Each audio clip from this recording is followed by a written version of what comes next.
Well, this is a good sign. When you have a 2-day event, you get a little worried if anybody's going to show up the next day. You have a 1-day event, you don't care. They all go away. You just assume that they'd all come back the next day if you had a 2-day event.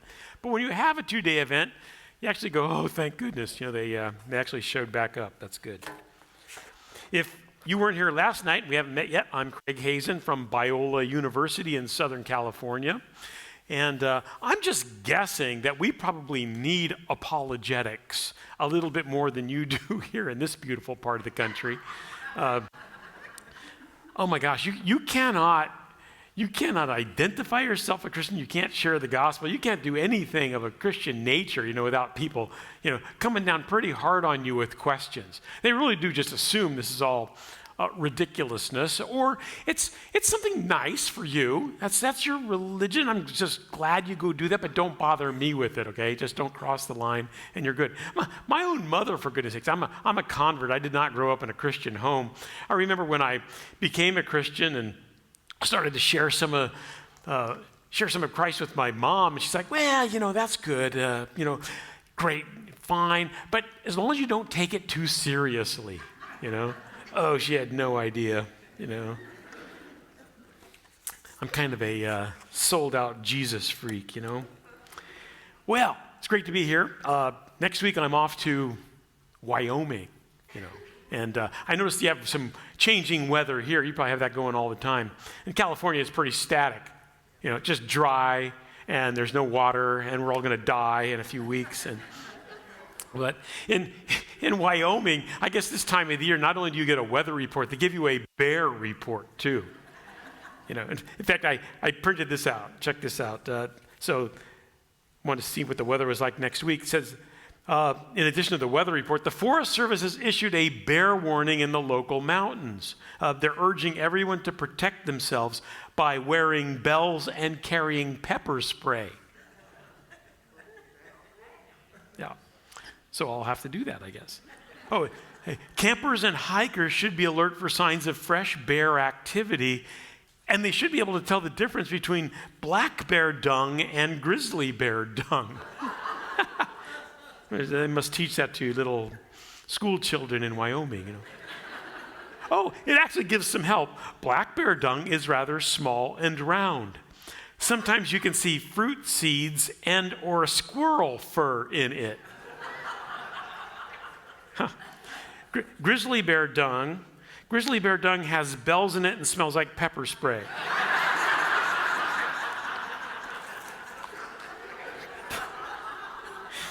It's on the internet. It's got to be true.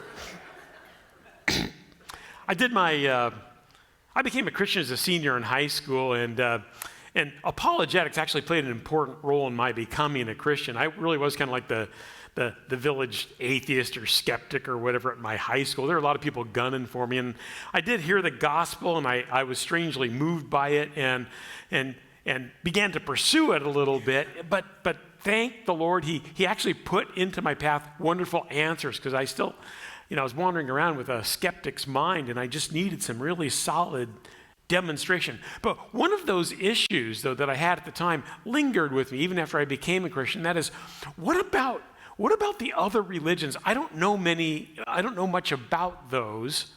Here I've committed myself to this Christian thing, but man, there's a lot of Buddhists out there, and Muslims and Hindus and Mormons and everything else. What do I do with all that? So that was a keen interest to me from the moment I became a Christian, and I pursued that over the years. And although I majored in biology as an undergraduate, I ended up taking every philosophy and religious studies course I could get. And it really ended up propelling me into graduate work in religious studies. So I did a PhD in religious studies at the University of California in Santa Barbara. Now, that's not the place you go to become a Jesus-loving, Bible-reading person. No, it is wildly hostile territory for a guy like me. In fact, I could fill the rest of the day with stories about my time at the University of California when people in my department, which is one of the largest departments that study that kind of thing in the world, when they discovered I was some sort of actual Christian, Oh, man. By the way, my testimony is the Lord loves it when we do stuff like that. We actually take these weird risks. He is there on point. So, in fact, just one brief example.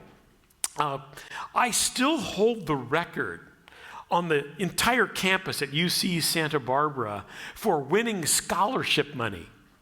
You're not supposed to get rich as a graduate student. You're supposed to go into debt and be terrible and all that and moan that you may have wasted your life. But I won every scholarship I applied for, and I applied for everything I could possibly, connect with. And it was just dramatic. I ended up becoming the favorite of the professors in the department, just because the Lord was blessing my work so much. They would scratch their head every day. How did that guy get in here? And how is it that he's doing such good work? It's fun to be a Jesus freak now and then, man, to see them. I wrote a book based on some of these ideas. I don't really go a lot into my time with at UC Santa Barbara in this book, but there was a passage in Scripture that bugged me for a number of years. Maybe it bugged you too. It's a simple passage in John chapter 15, right? John 15:7. And it says this: if you abide in me and my words abide in you, ask for anything and it will be done for you. What in the world's going on in that passage? I remember sitting in my comfortable Bible reading chair in my study at home, and I read that passage, and the Holy Spirit was like a woodpecker on my head. Pay attention, And I paid attention, and it bothered me so much. I started to go on a bit of a study crusade, and it ended up in this book called Fearless Prayer: Why We Don't Ask and Why We Should. I'll give you the conclusion of the book. There's a stack of them out there if you want to have a look at it. But the conclusion of the book, Jesus really meant it. He really meant it. If you abide in him and his words abide in you, you really can't ask for anything, and he will give it to you. Now, there's a little more context to all that, and it's in the book, but it's one of the most exciting things I discovered in my adult life as a Christian, that God really meant those things. It seemed like just out there. So I hope that's an encouragement to you. Check that one out. The other books I want to highlight for this morning are ones I mentioned last night, 5 Sacred Crossings, the novel I wrote, which is still going gangbusters. I'm so thrilled that I decided to write this. And a lot of what I teach you this morning is contained in this novel. And it's a fast-paced, mystery story with a bunch of true stuff about Christianity stuffed into the middle of it, unlike the Da Vinci Code. Right? A fast-paced mystery story with a bunch of ridiculous things about Christianity stuffed into the middle of it. And then, of course, this one, if you want to know something about Buddhism and Islam and Hinduism and Mormonism and the Jehovah's Witnesses, whatever you'd like, it's all contained in this wonderful first step introduction to those movements. So check that out. So, like I said, I did my doctoral work in religious studies at UC Santa Barbara.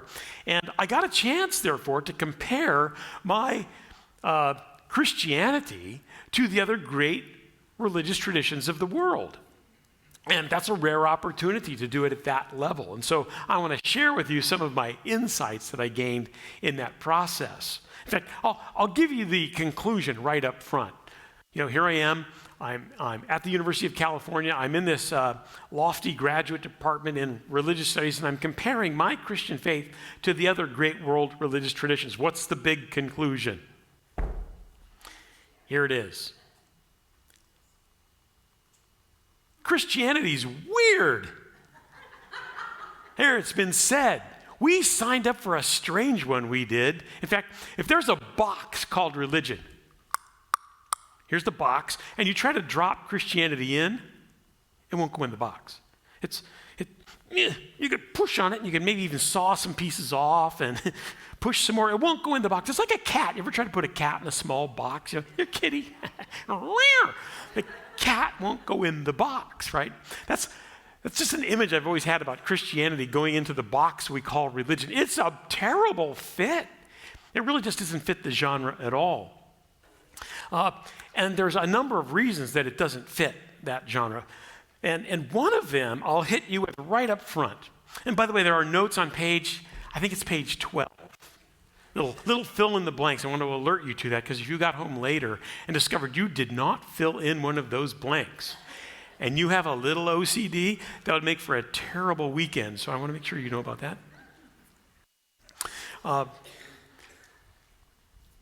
One thing that I think sets Christianity apart from the pack, makes it so it doesn't fit that category of religion very well at all, is this. Christianity is testable. It's testable. Now, what I mean by testable is that you can offer evidence for it, you can offer evidence against it, and the evidence actually means something. In other words, you can decide whether to become a follower of the Lord Jesus Christ based on the evidence in the case. Now, maybe you're thinking, well, okay, but can't you do that if you're a member of another religion? Well, no, not really. In fact, some religions are right up front with this.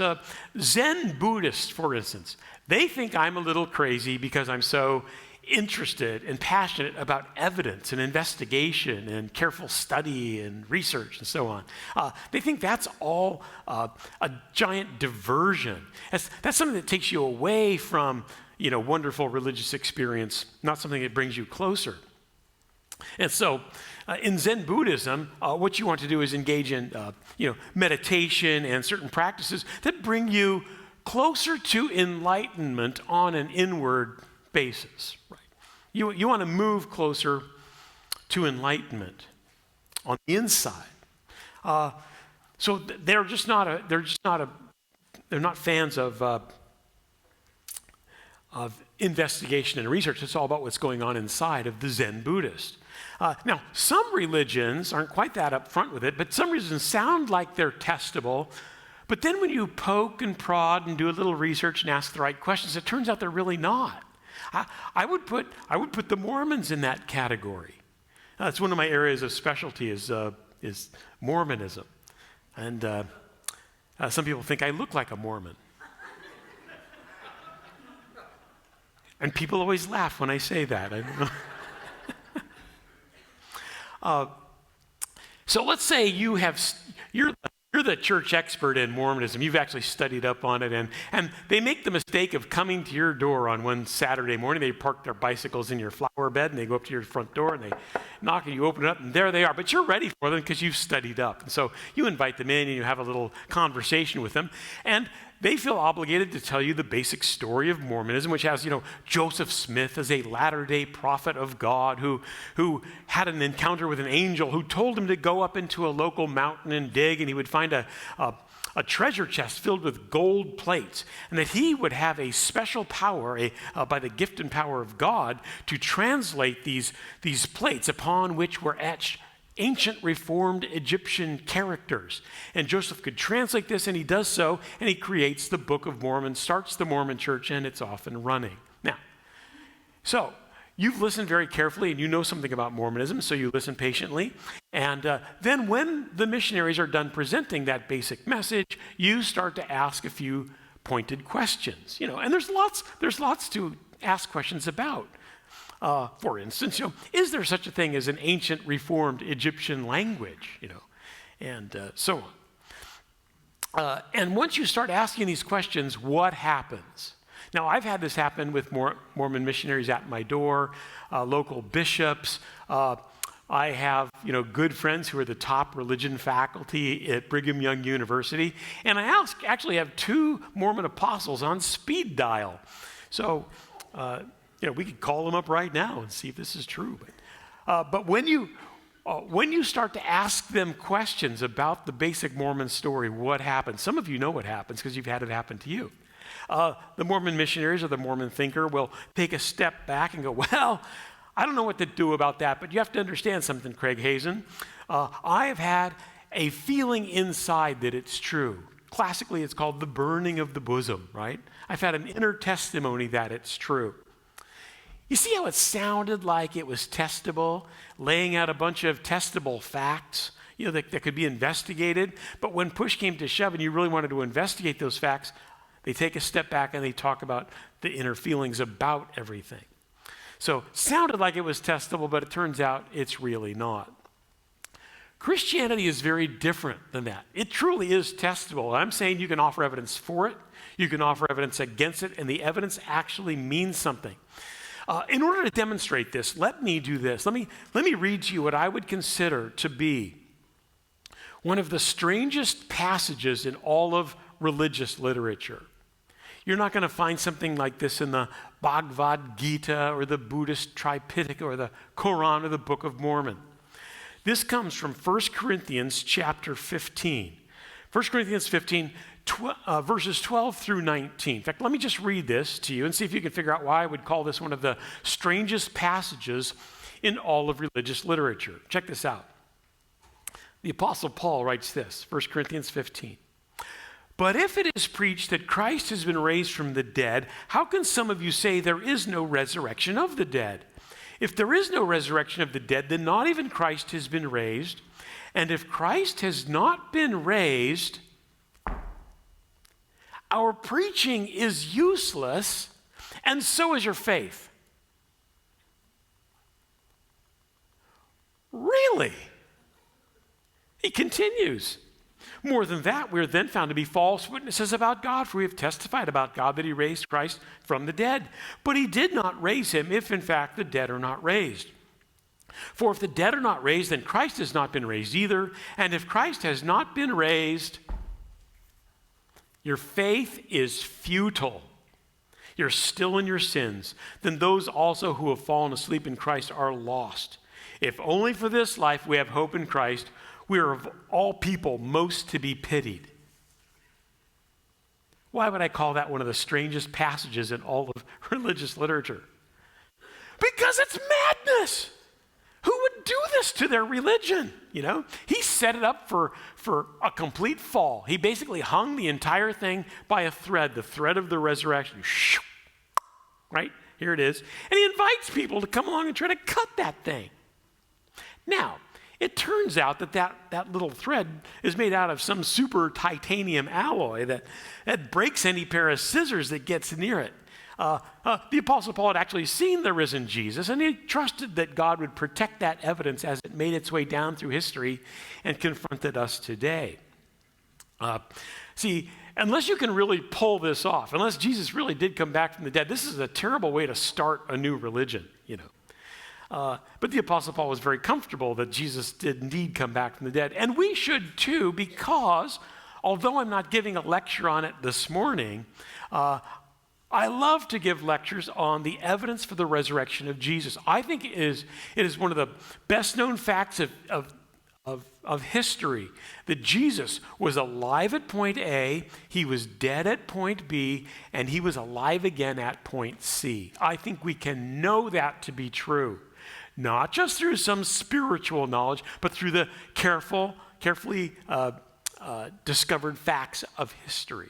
I think we can know that to be true. I think God wants us to know that that's true. And I'm glad to know it's true because guess what? I'm going to die one day, and to know that he conquered death and has promised me the same, I must say that makes me delight every day. So, Christianity is testable. And it turns out the evidence is clear and compelling that Jesus did indeed come back from the dead. And the idea that Christianity is testable, in my view, sets Christianity apart from the pack of world religions in rather dramatic fashion. All right. There's some other things that set Christianity apart from the pack, and I'm going to highlight these by, I'm going to tell you a story. Basically, I'm going to incorporate my lecture, the rest of everything I'm going to speak on today, in the context of a story. It's a true story. This is where I first discovered some of these things. I had an interesting time with some community college students in Southern California. All right. So I get a call in my Biola University office one morning. It's a transfer call from the university operator. Somebody from a local community college had called Biola looking for a fundamentalist. And of course, we have hundreds of faculty on campus at Biola, but the university operator transferred the call to me, you know, and I was delighted to get it. In fact, I could imagine all that was going on. So there's this community college out there, and there's a world religions survey class going on at this college. It's actually a very popular class on campus because students are very curious about the various religions they bump into in California. And so they're getting towards the end of the term, and towards the end of the term, the professor likes to bring in various representatives of the religions that they had studied. So they'll bring in a Buddhist monk and a Catholic priest, and so something they were missing was a conservative Christian, a fundamentalist. So they dial up Biola. I can imagine the conversation, you know. But I mean, I can imagine even the professor having his couple of teaching assistants. Okay, guys, we're towards the end of the term, and we want to bring in some representatives of religions. So it looks like we've got a pretty good spectrum here, but we're missing a fundamentalist. Anybody know where we can find one of those? And one of the teaching assistants goes, I know, Biola University's crawling with them, you know. To the phone. And so they rush over, they dial up Biola, and the next thing I know, I'm on the phone with these guys, and they're inviting me down to speak to their class. So I said, yes, sounds like a lot of fun, and we set it up. And he said, great, be there at Wednesday at 8:30 in the morning. Now, this is an elective course at a community college. At 8:30 in the morning, there's not going to be anybody there, you know. But it turns out that this is actually a rather popular class, even though it's at 8:30 in the morning, and because students want to know something about these religions. Good news is I am full of life at 8:30 in the morning. I'm one of those annoying teachers who, you know, schedule it early, but I knew the students wouldn't be. So I found the classroom that morning, and true to form, I saw students coming into the classroom, and they were just shuffling in, you know, bleary-eyed. They were carrying giant cups of coffee. You know, I don't know what they call that big one at Starbucks, you know, but it's not a large. It's some, you know, Italian name. You know, they were bringing in, you know, big jugs like that. So they were settling in. I got there, and I met a teaching assistant, and he greeted me. And I said, hey, I'd like to meet the professor of the class. Is he or she here? And the teaching assistant goes, yeah, he's here. I go, well, where is he? He goes, it's over there. I don't know why he wasn't like pointing, but just like using his head. And I looked down the first row of desk chairs. It had those little desks that flip up and over like a college lecture hall. And he's sitting like way over there with his head down. I go, oh, is he sick? And the guy goes, no. It was just so odd, you know. I got the backstory later. Turns out when this professor gets towards the end of the term and he's inviting in guest speakers, he doesn't need to prepare or say anything, so he just lets his teaching assistants take over, and he kind of sleeps over his hangover in the corner there. He'd been out chasing girls and drinking most of the night, so he was just sleeping it off. So, all right, the class finally gets assembled. The teaching assistant introduces me, and I don't remember what the introduction was exactly, but I remember what it felt like. And it was a bit strange. I mean, I went to all that work to do a doctorate in religious studies, for goodness sakes. You might want to mention that, but all I remember, this is how it felt. So here is Craig Hazen. His education most likely consisted of memorizing Bible verses at Bill's Bible College and Feedlot, you know, something like that. So I remember this kind of almost insulting introduction that the actual professor's sleeping it off over there. I had this idea, and I don't know that I ever hear from the Lord, you know. I just don't get those certain bells. My wife gets those all the time, you know. Usually it's a message about something I should be doing, but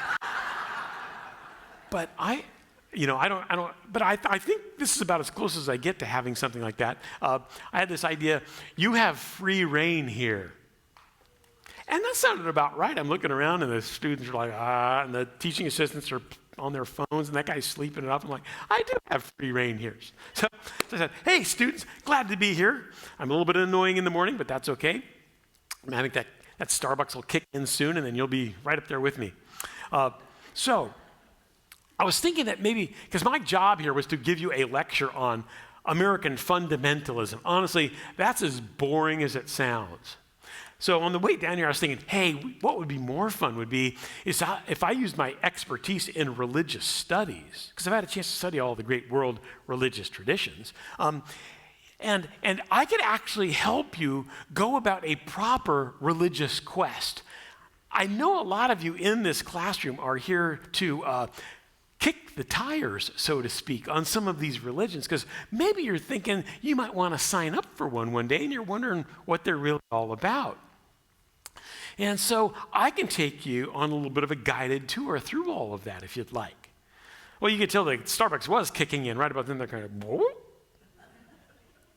what did he say? Oh, we should do that. That fundamentalism thing, that sounds really boring. So yeah, let's do the searchy, questy thing that you're talking about. Well, great, we'll do that. Okay, so, I didn't know, come on, Jesus, help me figure out where I'm going with all this, It seems to me that if you're a thoughtful person on a religious quest, and I think you're all thoughtful people, you're here at the community college, you're studying all kinds of cool subjects like astronomy and accounting and art history and, biochemistry and cool stuff like that. And how would a thoughtful person like you go about a proper religious quest, right? How would you sort through all the options and pick the one that's just right for you? Because I know some of you are in here, checking out Islam, see how it corners, maybe, finding out how Buddhism accelerates. You want to take these things out for a little test drive. Well, here's my first conclusion. If you're a thoughtful person on a religious quest, you really ought to start that quest with Christianity.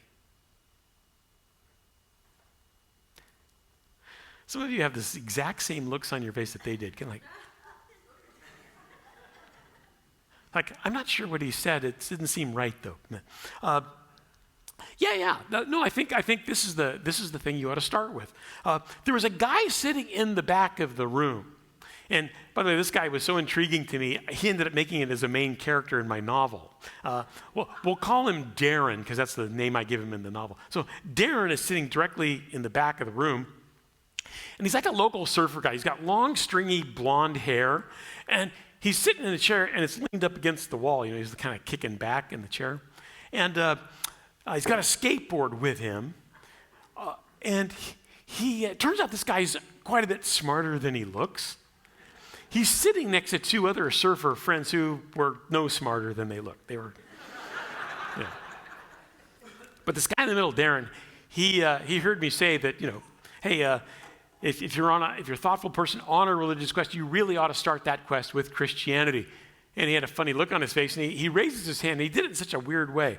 I think people in this room just didn't really use their arms properly. So this guy goes, and I go, yeah. He goes, I thought you said you weren't going to give us a lecture on fundamentalism, but the first thing you do is say that your religion is best. What's that about? I said, okay, well, now we're off and running. Okay, good question. I'm glad you're awake and you're thinking these things through. But let me do this. Let me give you 5 reasons why a thoughtful person on a religious quest would obviously start that quest with Christianity.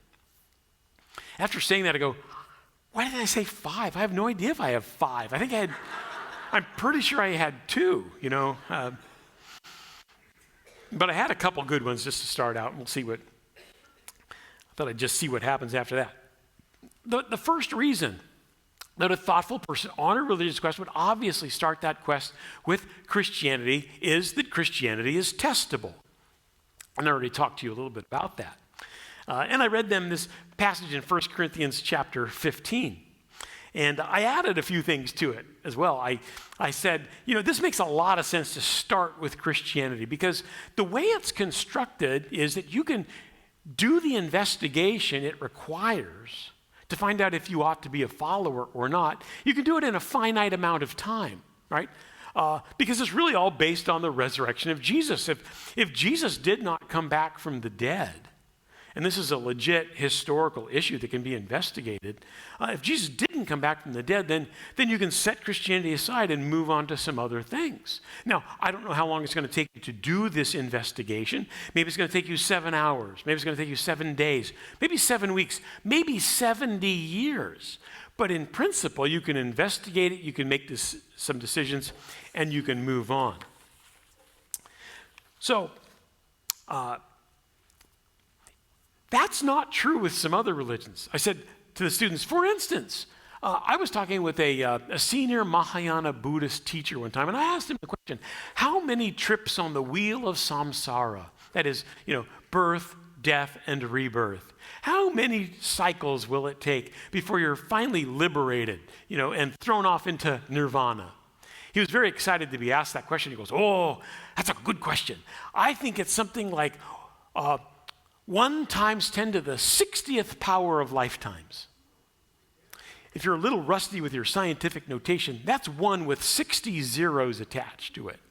That's how many lifetimes it will take before you're finally understanding the true joy of Buddhism.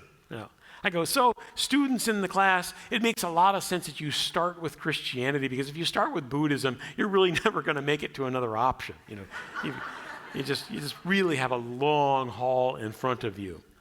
That actually made some sense to them. So I was happy about that. So I said, all right, now, that seemed to feel good. I go, this is the second reason that a thoughtful person on a religious quest would obviously start that quest with Christianity, is that in Christianity, salvation is a free gift from God. He just gives it to you. What kind of religion is that? It's a weird religion. So salvation is a free gift from God. Now, these were college students, so they understood the concept of free, They're always looking for a free parking place or a free sandwich or a free haircut, a free music download, Whatever was free, they understood the concept. So this actually resonated with them a bit. And I read them that famous passage in Ephesians chapter 2, verses 8 and 9. For by grace you have been saved through faith, and that not of yourselves. It's the gift of God, not the result of works, that no one should boast.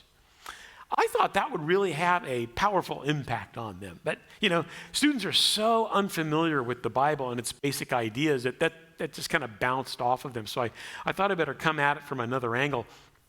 So I decided to tell them a story in the same way Jesus would tell a story. In fact, I stole one from Jesus. I taught them a little bit on the parable of the prodigal son. I saw that they weren't really connecting with that wonderful verse in Ephesians by the Apostle Paul. So I moved on to one of the Gospels and a parable. And I said, let me illustrate this in a different way. In fact, it's the same way Jesus taught, and it really highlights the idea of salvation being a free gift from God. So in ancient times, back in the days of Jesus and so on, there was a man, he owned a lot of land, and he was a respected member of the community, and he had a couple of sons. Well, one of his sons comes to him one day and says, Dad, I'm out of here. And Dad knew what that meant. That meant the kid wanted his inheritance, and he was going to take that. He was going to go make his own way in the world.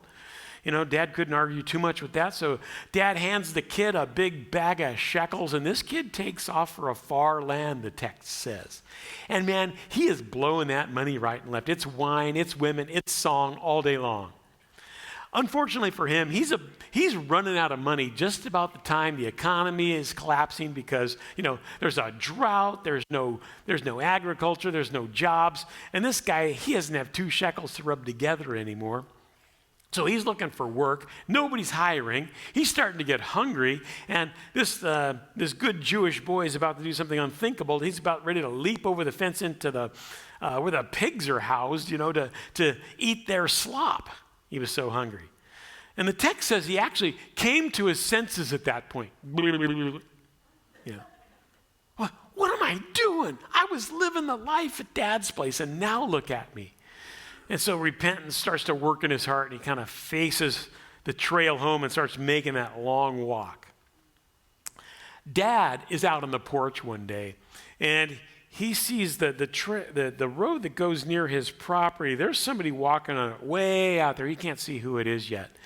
So he has another iced tea, and he takes another look. And he could tell there's a man walking along the road. And after another minute or two, he could see that it's his son coming. Right. Now, as Jesus tells this parable, the people listening actually thought the story was going to go a different way than Jesus told it. They were thinking what really ought to happen is this man was going to snap his fingers, call his biggest, burliest servant, say, please go escort that ungrateful son of mine off my property and remind him that he has his inheritance and and he needs to go make his own way far from here. But that's not what happened.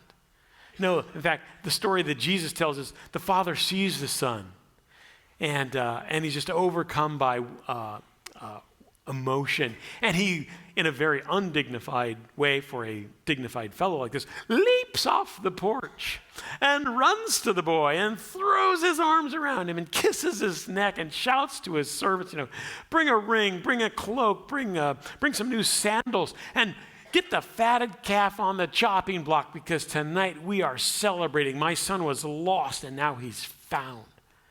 And I told this college students, I go, that is a picture of the love of God you will not find in any religion on the planet today or through human history. This is unique to Christianity. And that's what it means that in Christianity, salvation is a free gift from God. He loves you and can't wait to give you the free gift.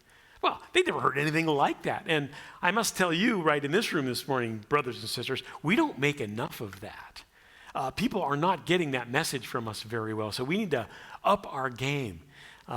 We talk about maybe the free gift of salvation, but I don't think we illustrate it quite the way Jesus did, and it's not sinking in.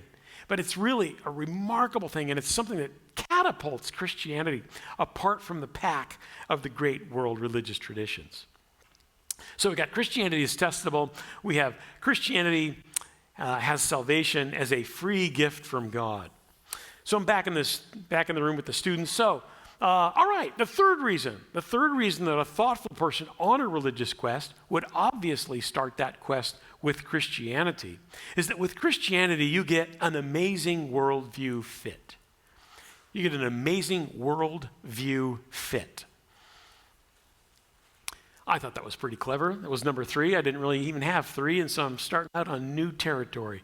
Well, skateboard guy in the middle of the room, he raises his hand again, and I call on him, and he says, so how exactly are you going to demonstrate that? Because you're making some pretty bold and broad claims now. In other words, he caught on to the idea that I'm saying that Christianity is you get an amazing worldview fit. Well, worldviews encompass a lot of territory, right? And so just my saying that is not going to make it true. So he was actually calling me on something that was very important. I go, good point. Literally, I don't know how I would demonstrate that clearly and comprehensively in a class like this. But so let me give you an important example that I think will exemplify everything I mean by this. So with Christianity, you get an amazing worldview fit. What I mean by that is Christianity paints a picture of the world that matches the way the world really is. Paints a picture of the world that matches the way the world really is. So let's take an example, and we'll use the example of the problem of evil, pain, and suffering. Evil, pain, and suffering. And I told that class, I go, look, you've studied Eastern religious traditions, so you know something about how they handle evil, pain, and suffering. And I'm hoping you know something about how Christianity handles evil, pain, and suffering, but they're quite different. In Eastern religious traditions, the move that is made to handle the problem of evil, pain, and suffering is this. You rename it. You call it Maya. In English letters, it would be M-A-Y-A. It's a Sanskrit term for illusion. You call them illusion. You just really work hard to understand them as illusory, and they will evaporate from your life. That's the basic move. You rename them illusion, and that's why it's important to do all the reading and practices and meditation and so on, so that you can assimilate that idea deeply. And the more you assimilate it, the more evil, pain, and suffering will evaporate from your life. I said to the students, is that painting a picture of the world that matches the way the world really is or not? And I said, I think not. I think not. In fact, let me give you an example of why I don't think that's really going to cut it. Let's say the door opens in the back of the lecture hall here, and in walks an elderly woman. She's got a shock of gray hair. She's got a cane and a limp, and she's making her way down the aisle of the lecture hall, and she sits right here in front. Well, we don't get, classroom invasions by elderly women very often, so we pause for a moment and we say, Madam, what's your story? And she doesn't hesitate for a second. She gets up out of her seat and she turns to the class, and in a thick Polish accent, she starts telling this gripping tale of her time as a young girl in Nazi-occupied Poland. How when they started to sweep up Jews in every village. Well, she was in a primarily Jewish village, and the troops came in one day and started having people pack suitcases for a little trip they were going to take them on. And so they dutifully did that. And they went out to the train, and they started taking the suitcases, throwing them in one boxcar, and stuffing the people into another boxcar. They stuffed them in so tightly that if a person were to fall asleep or even die en route to the concentration camp, they wouldn't hit the floor. Could you imagine that scene in the sweltering August days, with the sun beating on? There's no water, there's no facilities, there's nothing. It's just pure human misery. So this entire village is stuffed into a boxcar, and they're taken off. This little girl's among them. When they arrive at the camp of concentration, they open the doors, and some people had died, and they were tossing bodies off. But for the most part, they were herding the people into a big compound. There were some smokestacks in the background. We know what was going on there. Some of the lucky ones, like the little girl, were herded into a smaller camp where they were going to be put to work immediately. So this little girl, she didn't see her family or her village people again. They were all herded off into the big compound, and she went off into the smaller compound to work her fingers to the bone. And that didn't take long. She was hungry after a couple of days and starving every day after that. Fortunately for her, she was just a little thing at the time. The Red Army comes into that region of Poland and liberates the camp. Now, they didn't exactly call 911 and have hospital beds for everybody there. So they just basically liberated the camp and left. And here's this little girl standing all alone. Her family's gone, her village is gone. And somehow she dusts herself off. She picks herself up and she marches down through the decades, and she stands here before us telling us of this gripping tale of the Holocaust. What are you going to say to her? Are you going to say, cheer up, lady. Just turn that frown upside down. Just think happy thoughts and the world will be your oyster. Is that what you're going to say? No, that's unthinkable, because she truly suffered. More than any human being ought to suffer. She suffered dramatically, and it really happened. And there's no way you can just call that illusory and brush it off the table. No, it has to be dealt with.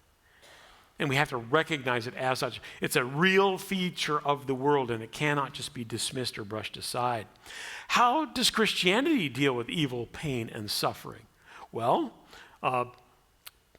we have our own issues with evil, pain, and suffering, but we do not call it illusory.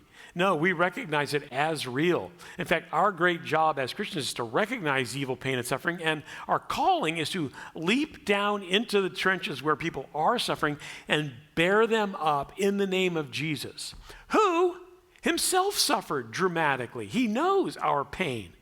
And with Christianity, it doesn't end there. We worship a God who has promised one day to wipe away every tear and to correct every moment of injustice.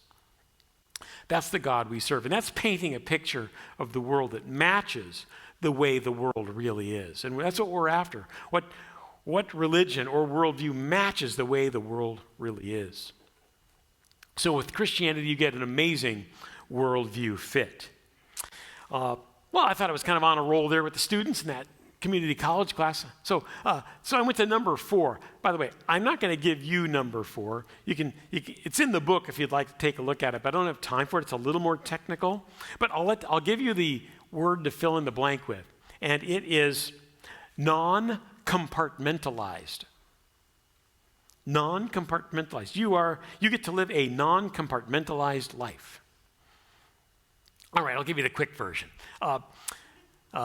So there were mostly Asian students in the class, and it dawned on me that they, in Asian religious traditions, they generally think that reason and logic are something that are impediments to religious progress.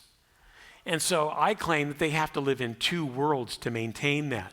In the religious world, there's no logic and there's no reason. In the everyday life, there's logic and reason. Like Alan said last night, they have to look both ways before they cross the street, or they will be hit by a truck. And that requires all kinds of cognitive activity and logic to make sure that the truck is not going to strike you.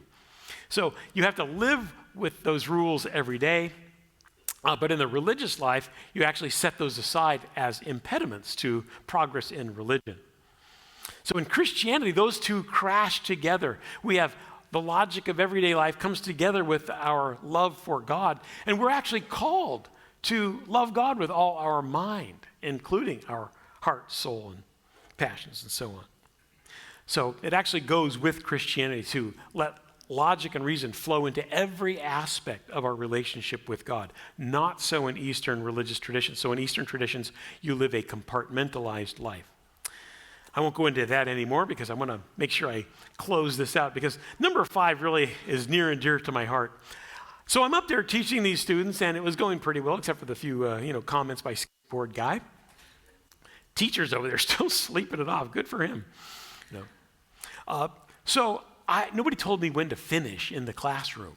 So I'm busy talking, and I go, and I noticed that students were starting to pack up their backpack. That's usually a sign that class is generally over.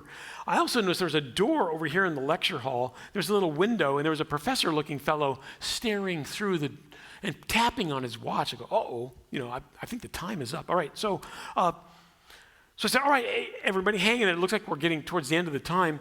So let me do this. Let me give you the last one, the 5th and final reason why a thoughtful person on a religious quest would obviously start that quest with Christianity. And I said, and here it is, Christianity has Jesus at the center. Christianity has Jesus at the center. Now, most students kind of looked at me and said, meh, and they kept packing up their backpack. They're ready to leave. The door opens over here. Students are starting to come in for the next class. And skateboard guy takes one last shot, and he goes, did everybody see that? He waited till the last second to flash the Jesus card. This was a lecture on fundamentalism after all. He was just waiting for the last minute to play the Jesus card. Well, of course, Jesus is at the center. You're Christians. I go, oh, wait a minute. In fact, at that time, everybody was standing up and starting to walk out of the room. I go, wait! I couldn't leave skateboard guy with the last word here. So I said, wait a minute. All right. So, look, what in the world have you been learning in this class? Still out. What in the world have you been learning in this class? I mean, don't you know that Jesus is the universal religious figure? Everybody wants a piece of Jesus, right? No matter what religion it is, they want to like grab Jesus, maybe change him up a little bit, and plunk him somewhere near the center of their religion, right? I mean, think about it. Take Buddhism, for example. In Buddhism, many Buddhists think that Jesus might very well be a reincarnation of the Buddha himself. If they don't go that far, in the Mahayana tradition, they would certainly think that Jesus was a great bodhisattva, which is a very noble person who brings people to the point of enlightenment, and then instead of being fully enlightened himself, steps back and goes helps in noble fashion other people along the path. That would be Jesus, you see. He's a very noble character in Buddhism, if he's not the Buddha himself, reincarnated. In Hinduism, many Hindus believe that Jesus might very well be an avatar, an incarnation of the god Vishnu in the Hindu pantheon. If they don't go that far, they would think that Jesus would be certainly one of the greatest religious teachers of all time. Gandhi thought that, for instance. So, they want to put Jesus somewhere near the center of their religion. Everybody wants a piece of Jesus. Islam, for goodness sakes, in Islam, Jesus emerges as a figure greater than Muhammad himself, right? It's clear from Islamic tradition that Muhammad's a prophet. So we got Muhammad one, and we got Jesus was also a prophet in Islamic tradition. But in addition, he was a legitimate miracle worker, born of a virgin, and will stand with Allah at the scales of judgment at the end of time. I'm not sure of the exact score, but it might be something like Jesus 4, Muhammad 1. The real point there is that even Muslims want to co-opt Jesus. They want to grab him, mix him up a little bit, and put him somewhere near the center of their religion.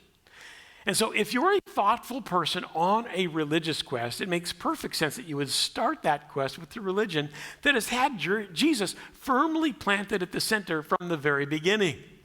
I remember getting that out. I scooped up all my stuff off the lectern and I just walked. I walked out a side door to the lecture hall and just kept on going, I thought I was just kind of making a quick escape. But a lot of students started following me out that unused door, and we snaked our way to some picnic tables near some lunch shack on campus, and I put down my stuff, and they started to encircle me. It gets dicey on secular campuses, Fortunately, they were not hurling sharp objects. They were pummeling me with some pretty sharp questions. We didn't have much time for Q&A, and it got them thinking. They wanted to chat about it. So it ended up being kind of an all-day seminar. We were drinking coffee and eating pastries in the morning.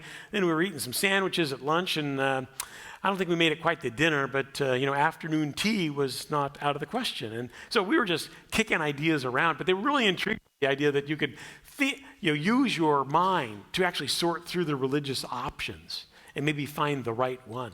And maybe even discover that one is true and the others are not. That never even occurred to them. So,